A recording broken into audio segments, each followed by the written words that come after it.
Hey guys, this is Anton again back with another video, and today I'm going to give you the full review of the Redmi Note 3, and I'll post a lot of videos for this handset in the near future, but as of now let me give you the full review of this phone, this amazing phone actually. From the past couple of days I'm using this phone as my daily driver, and I just turned off my OnePlus One for a few days to use this one. And let me give you the honest opinion, and I will divide this video into two parts, that is the pros and the cons. Let me talk about the pros first. The fingerprint sensor is just amazing. If you have seen my comparison video with this one and the LTV 1S, you might see that the fingerprint sensor is much more faster than the LTV 1S, and also this fingerprint sensor is much more accurate than the LTV 1S. I don't know why, but they maybe use some another sensor. But the actual fingerprint sensor is matte finish.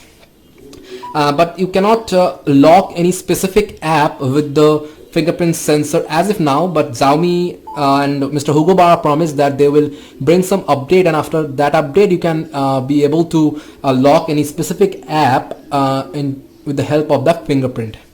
And if you touch another finger other than the register finger, it will give you a vibration alert. And if you turn on the pocket prevent screen locking, and if you turn that on, then it will not unlock even if you touch the fingerprint sensor also.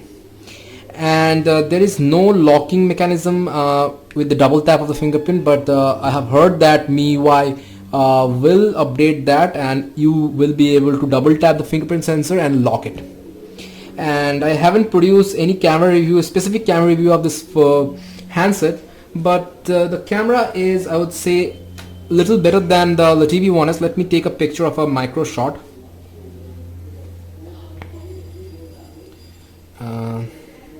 And there is a focusing problem actually. It does not focus pretty well. So the flash, let me turn off the flash. So as you can see, I have taken two photographs, and with this one is without the flash. As you can see, there is a details, but not really crisp details, I would say. The photo is kind of details. Here in my studio, it's pretty light here. There are a lot of lights, and this one particularly is with the dual LED flash, that is the dual tone flash. With the help of this dual tone flash also, the picture is not looking so natural, I would say. Pretty normal, but nothing great.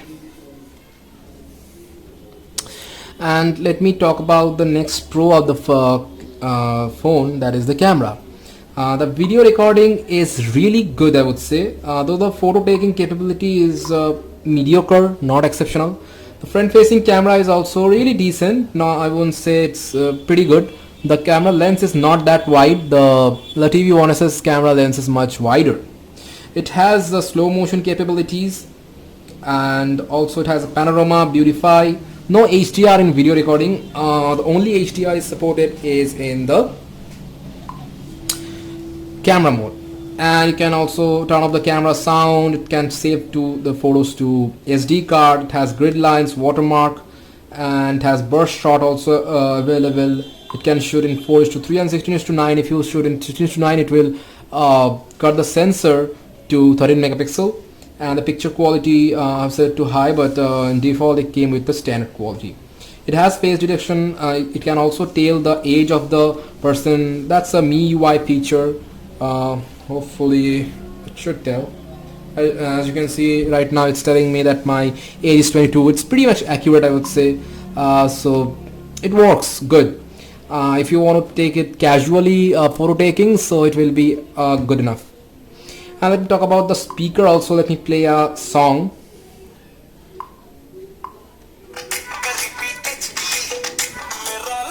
As you can see,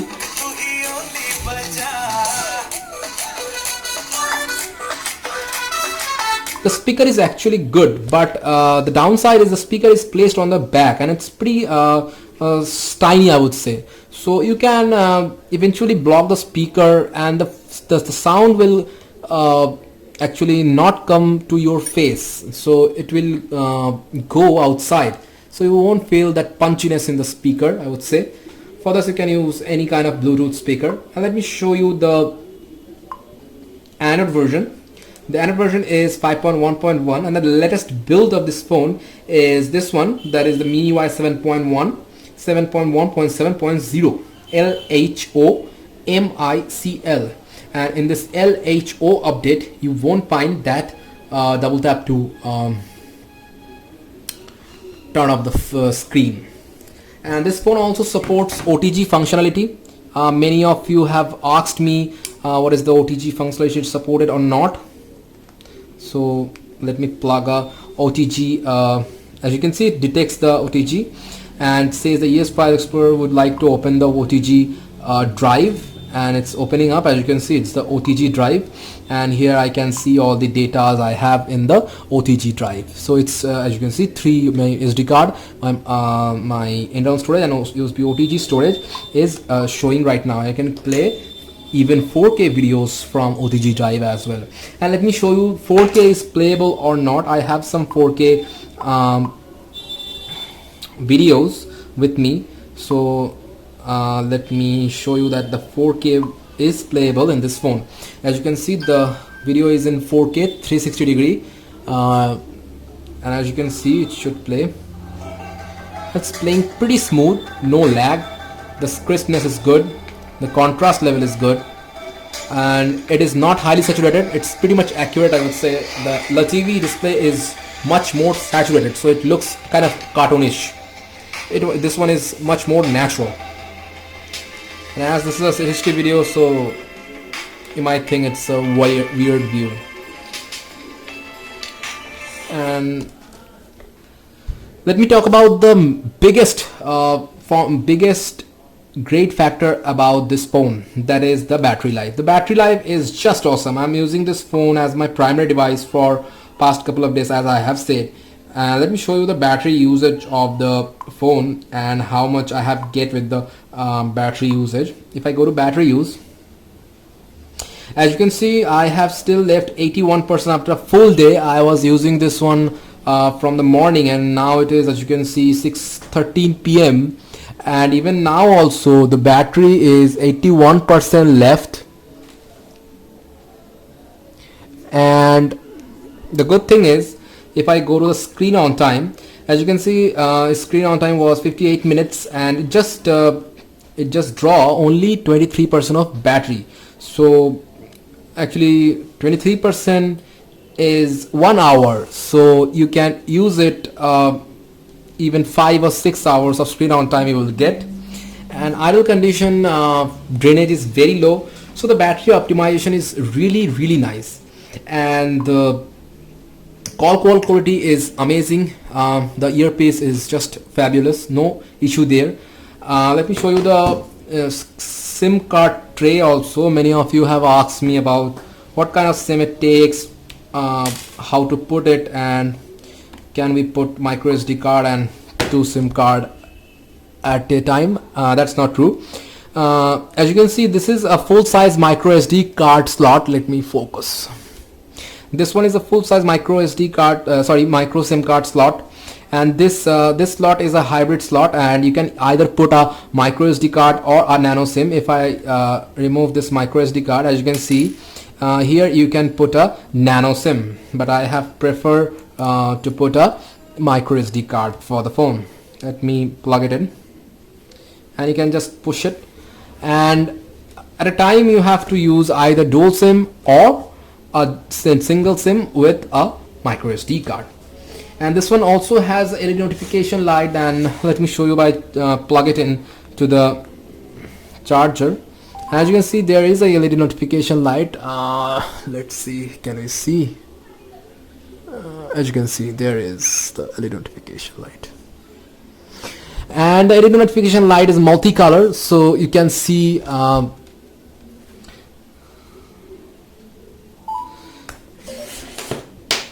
you can also see there are a lot of colors. Let me show you by going to settings, go back and go to battery indicator is there. and notification light.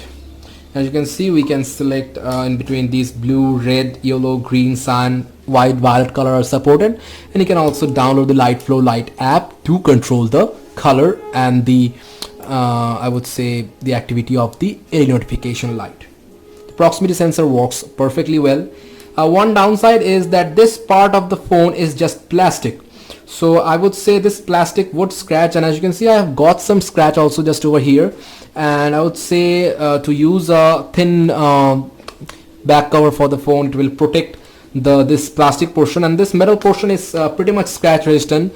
If we scratch it with, it won't scratch anything here, so it's pretty much scratch resistant.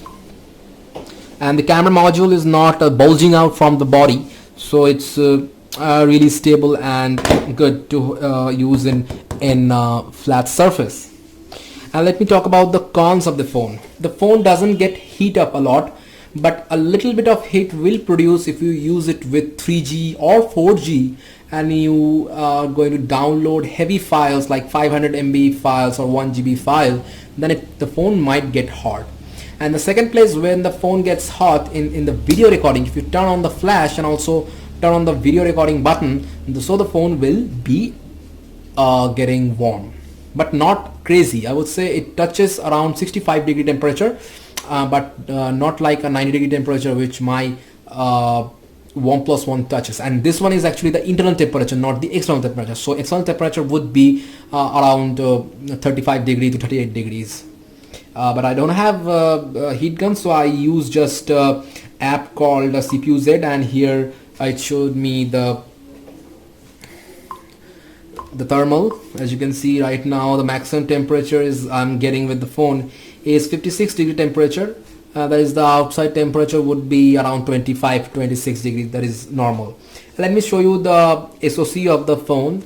This one has a hexa core processor, the Snapdragon 650. It's a Cortex A72 architecture, 1.4 gigahertz. This one is actually 1.4 gigahertz, and this one has 6 cores, and right now the CPU load is only 6% Qualcomm. And I have tested the multitasking performance in the speed into comparison with the TV. You can also see that I have produced the gaming review of this phone also, and there also you have seen that the Nova 3 is lagging a little bit, but in the Modern Combat 5 and Asphalt 8 and GTA San Andreas, all the game ran just fine. And also this one has 1080p display, 920 to 1080p, pretty perfect display, accurate display. It has 383 ppi. It's showing right here, but actually the ppi is 401 ppi, and this one has RAM of 3 GB of RAM particularly, but you can get a 2 GB RAM version also on 10,000 rupees. And the Lollipop version is 5.1.1.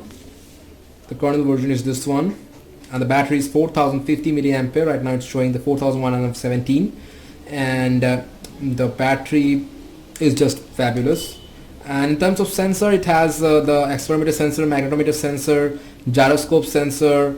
It has some accelerometer wake up sensor, secondary sensor, and rotation sensor, and orientation sensor, linear acceleration sensor. So most of the sensors are available in this phone, and the case of the TV one is there are a very few sensors available. If you go to Antutu benchmark, you can see that it got a pretty healthy score of Antutu benchmark, that is 73,233, and in terms of ranking it's just below the Xperia Z5, which has a Snapdragon 810 processor. So it's on par with the Snapdragon 810 processor, which was the flagship processor from the past year 2015.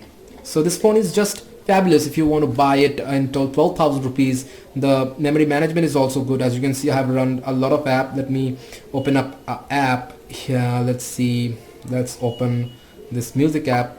As you can see, it just laid out because I have opened this app 2-3 hours ago. Let me open up this ES File Explorer. As you can see, ES File Explorer also reloads.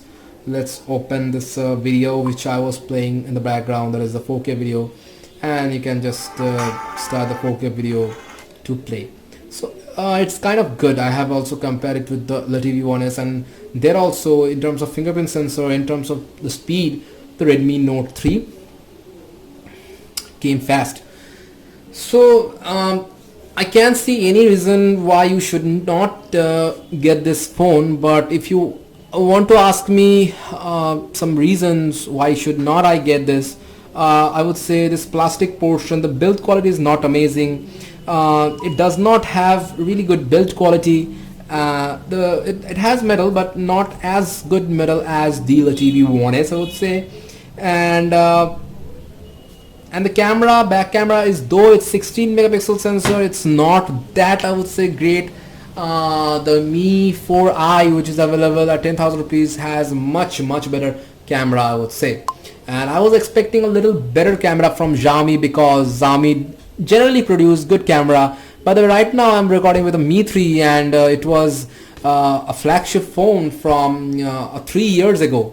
So a 3 years old flagship can record amazing quality video, but this one does not. But this one is actually faster than the Mi 3, the Mi 4i, Mi 4 actually. So that's amazing thing. You are getting a phone which is on par with the flagships, and the price is only 1/3 or even 1/4 of the price of the flagship. So if you want to buy a phone in this price bracket, I would highly suggest this one for your phone. And you also get the Marshmallow update very soon. MIUI 8 will come in this year also, so I would highly recommend it. And I'll put a link where you can just find to buy this phone from Amazon. Please use my link, it will help the channel out. Let me connect it to the power source.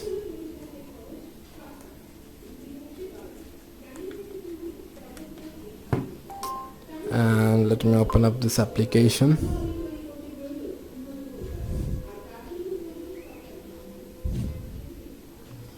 Right now it is measuring the power, and right now it is drawing only 610 milliampere, as this one is above 80% charge.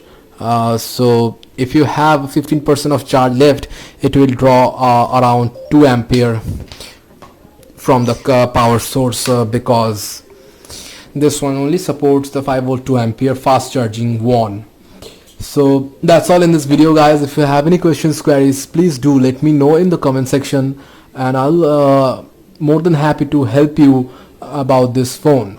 And if you want to see other videos of this phone, that also let me know. And thank you for watching this video. I'll see you in my next video. Bye bye.